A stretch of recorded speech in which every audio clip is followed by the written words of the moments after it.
Don't act all high and mighty over chicken feed. Even if my mother-in-law doesn't pay the mortgage, we've got plenty of money. Yeah, well, if you're so proud of that, then stop paying it. But if you do, you'll have to leave. I have no intention of supporting a freeloader. Calling me a freeloader to my own face? I've had enough of this. Be my guest, I responded with a big smile. A month after leaving my eldest son's home, I was working in my room when I got a call from Josh. What's going on here? My name is Emma. I'm 78 years old. I lost my dear husband 10 years ago, and I've been living with my eldest son and his wife. They don't have children. Maybe because of that, they tend to buy whatever they want, without checking the price. While my husband was alive, things were okay, but after he passed, their spending got out of hand, and they ignored me when I cautioned them. One day, they decided to renovate the house. The house is old, and I thought it might be good to fix the plumbing, so I didn't oppose it. But then, they kept adding more and more changes, and before I knew it, they planned a full-scale renovation. They wanted separate bathrooms, kitchens, essentially making it a duplex. I didn't think all that was necessary. Since we moved in, I've never seen Ava cook in the kitchen, and I do all the cleaning. Every room, toilet, and bathroom. Even with 2 kitchens, I'd still be the one making meals, and I can't imagine them cleaning the bathrooms or toilets themselves. I shared my thoughts, but Ava insisted they'd handle household chores if we separated. I wondered why go through all this trouble and expense, but once they get an idea, they don't listen. Since I also plan to live here for a long time, I didn't want to hear any regrets about what we should have or could have done, so I agreed to make it a duplex. Now I won't have to listen to mother-in-law nitpicking. Living with parents is really bothersome. This will be less stressful. Even though I was nearby, they happily had that conversation between themselves. Finally, our 2-family home was complete. It felt spacious, especially because it was just me and my 3 children, and my eldest son and his wife who have no kids. Ava, my daughter-in-law, had claimed she'd handle housework and cooking. A week passed and she hadn't lifted a finger. Come mealtime, they'd both stroll downstairs, practically demanding, "Where's the food?" She didn't bother cleaning either. While I was cleaning downstairs, she'd say, "While you're at it, clean upstairs too." During this time, Ava would be online shopping, and I could only assume more deliveries were on the way. Then Josh, my eldest son, chimed in. "Mom, I'll cover the living expenses. You handle the mortgage." The house was in Josh's name, and due to his numerous additions to the home, the mortgage was a whopping $300,000. I write for a living, but covering the mortgage would devour almost all my income. Still, I didn't protest, partly because I had some savings, and also because I lived here too. I've been paying the mortgage, so my eldest son and his wife, Josh and Ava, could start saving a bit. But they just don't get it. All the money Josh makes goes straight to shopping sprees, not a dime saved. Josh works for a reputable company, but when I caution him about his reckless spending, he talks down to me. "Chill out, Mom. Unlike you, I actually make good money. I have more than enough." Ava, on the other hand, is a stay-at-home wife, but she leaves all the housework to me. She doesn't even bother to bring in the laundry. Just the other day, she told me it was raining and that I should bring in the laundry. She didn't lift a finger to help, just went back to her room. When dinner gets delayed, all they say is, "Isn't dinner ready yet?" I'm starving, but offer no help. Honestly, it makes me wonder why we even decided to live as two families under one roof. I cook meals for three in the first floor kitchen, and they eat it in the first floor living room. They even use the first floor bathroom and toilet like it's no big deal. At this rate, the second floor is merely a place for them to sleep. It's such a waste. You know, we renovated this house. You're not using the second floor kitchen, toilet, or bathroom. Ava, you're at home all day. How about you start cooking, cleaning, and doing the laundry? But we're family. You're always home too, mother-in-law. Can't you just do it for us as well? That's right, Mom. I'm the one paying for everything here. You don't get to complain. Sure, Josh is covering living expenses, but I'm the one paying the mortgage every month. I work from home and I'm the one paying the mortgage. As soon as I say that, they laugh it off and counter. You call that work? You don't make much. And the mortgage isn't even that big. You're making too big a deal out of it. After being told such things, I lost the will to argue back. One day, my eldest son and his wife returned home with arms full of bags from luxury brands. When I asked them why they bought so much, they said, "It's our anniversary today, so we splurged and brought everything we wanted. It's something we always wanted to do. You know how you see rich people in movies and TV shows going on shopping sprees for high-end goods? We gotta treat ourselves and relieve stress once in a while." They laughed joyously. But the idea of grown adults past 40 going on a shopping spree for stress relief or out of some movie-inspired dream seemed ridiculous to me. To me, their spending habits were outrageous. But no matter how much I warned them, they'd respond, "It's my money that I've earned, so I can spend it however I like." Ignoring my advice, despite me covering the home mortgage, they treated me as if I was an obstacle. The thought of living with these two indefinitely was increasingly unbearable. Previously, my second son and his wife offered to live with me, but they have two kids in junior high school who will soon be facing exams. I didn't want to be a burden. I have a stable income and savings. Even if I need care later in life, I believed I could manage without imposing on anyone, so I started preparing to live alone. Making that decision lightened my mood. I stopped caring about what my eldest son and his wife said. One day, as I was considering going out to buy appliances for my new home, I heard a crash in the kitchen. I rushed over to find Ava standing there, shards of a broken teacup shattered at her feet. "I accidentally dropped the cup while making tea. Mother-in-law, please clean this up," she commanded as if I were her maid. "If you broke it, you should be the one to clean it up." When I said that, Josh butted in from the side. "Mom usually does the housework, so don't make a fuss over something so trivial. You're able to live here because of the money I bring in, you know?" Ava nodded in agreement, but that should be my line. I pay the mortgage and do all the household chores, allowing them to shop recklessly. Didn't I tell you before, I'm the one paying the mortgage? Oh, please, don't brag about that chicken feed. Josh works at a prestigious company. Even if you stopped paying, we have plenty of money. Ava sneered. "Yeah, if you're so great, try stopping the payments. But if you do, you'll have to move out. I have no intention of supporting someone useless," Josh added. Useless, he says? To his own mother? That was the last straw. I can't take it anymore. "Sure thing," I said with a wide smile. The feeling of floating on a cloud came over me when they finally asked me to move out. Time to take action. I stopped paying the mortgage as they asked, packed up my belongings within a week, and moved into an apartment I had rented.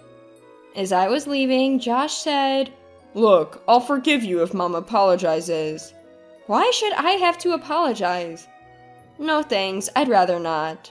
Knowing I don't have to see your faces anymore makes me quite happy." "Huh? Don't come crawling back." "Believe me, that day will never come. Take care, both of you." I left the house with a sense of freedom. Later, I called my second son and his wife to tell them that I had moved. They were concerned, but their kids offered that I could live with them.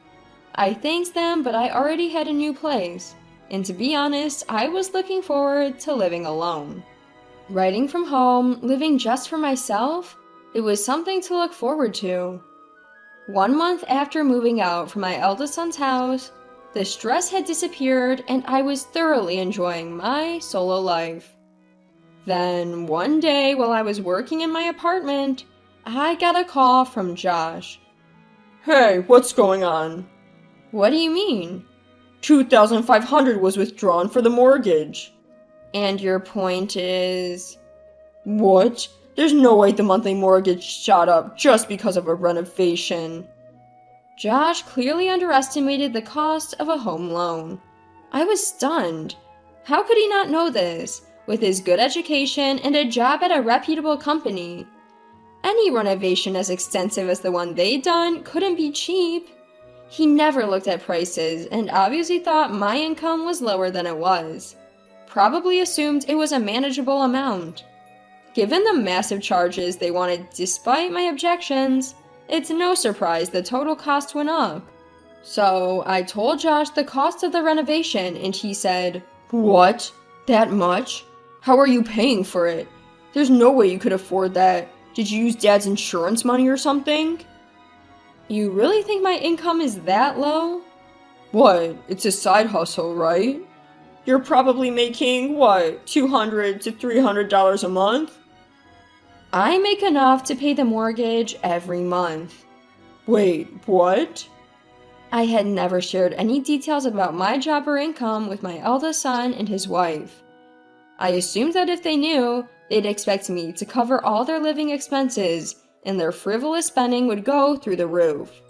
But I was surprised by the $200 to $300 a month estimation. How can you pay the mortgage when it's that high and still cover living expenses? You work for a renowned company with a good salary, don't you? Why not stop spending recklessly and live frugally? You'd manage. We have credit card payments too. Just sell off everything you've bought. You recently bought a ton of high-end brands, didn't you?